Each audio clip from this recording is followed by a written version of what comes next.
Good day, everyone. In last session, we discussed carbon neutrality, net zero, and carbon negative. You remember that carbon offsetting plays a role in all of them. But what actually is carbon offsetting? How does it work? And importantly, how do we know if an offset is actually credible? Let's break it down. What is carbon offsetting? Carbon offsetting is when a company or individual compensates their emissions by funding projects that either reduce, avoid, or remove greenhouse gases from the atmosphere elsewhere. The idea is, if you can't avoid emitting 100%, you can balance the equations by ensuring an equivalent amount of emissions is reduced somewhere else. For example, a reforestation project in Borneo may absorb CO2 from the air. A clean cook stove program in Africa may reduce emissions from traditional biomass burning. A wind farm may replace a coal power plant and prevent future emissions. In all cases, the project leads to a verifiable environmental benefit, and you purchase the benefit in the form of carbon credits, usually measured in tons of CO2 equivalent. There are generally three categories for carbon offsetting projects. The first one, removal projects, physically remove carbon, such as planting tree or using direct air capture technologies. The second one is reductions project, improving efficiencies to reduce emissions levels like switching to renewable energy. The third one, avoidance projects, avoid further carbon emissions like protecting from deforestation. Removal projects are often seen as the most effective, but also the most expensive. What makes a good offset? Now, here's where it gets serious. Not all offsets are created equal. For an offset to be credible and high quality, it should meet 6 criteria.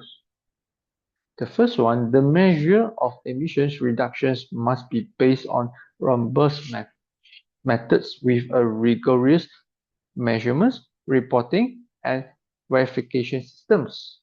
The measurements must avoid over and underestimations of carbon level.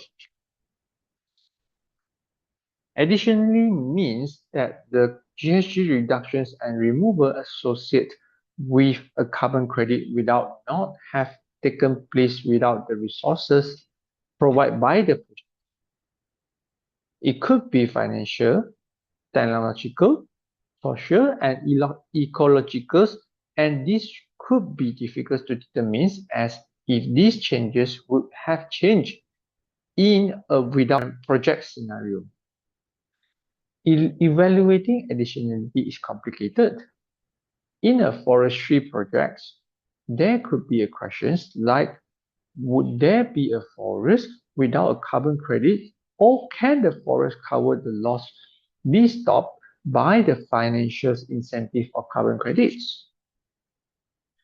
Permanence ensures that each carbon credit generated represents a long-term climate benefit, which is often 100 years. Projects must mitigate the risk that these GHG emissions reductions or removals are reversed at some point in the future.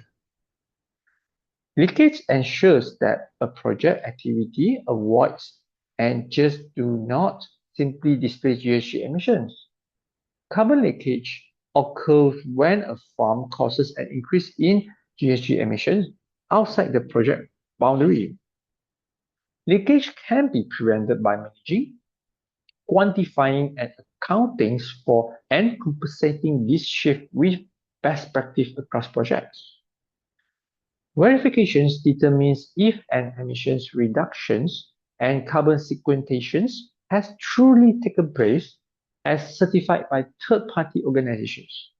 Verifications ensures that the data from the farm accurately assesses whether the change has occurred.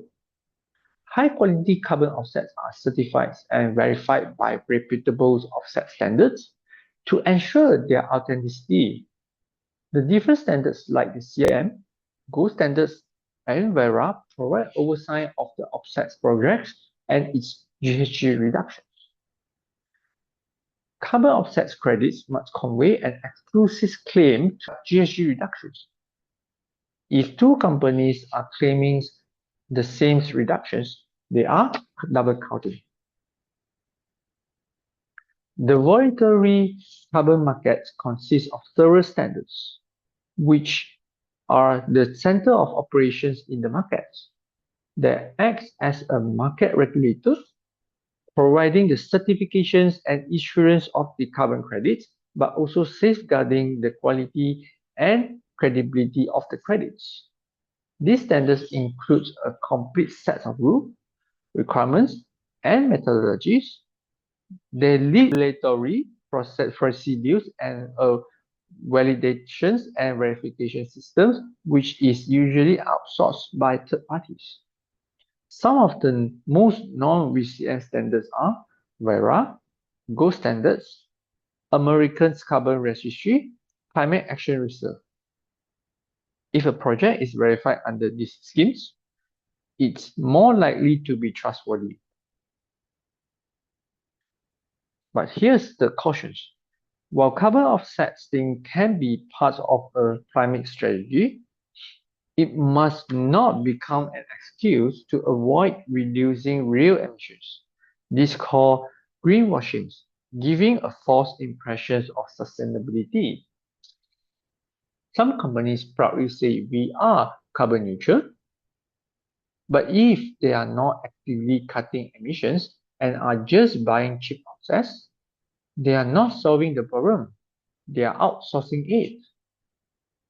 In summary, carbon offsetting is a powerful tool, but only when done credibly, transparently, and responsibly. It's not a license to pollute. It is a way to complement actual reductions, especially for hard-to-abate sectors like aviation or manufacturing. Thank you. And in the next sections, we explore the GHG inventory process, how to build a greenhouse gases inventory, what data you need, and how to keep it accurate and audit ready.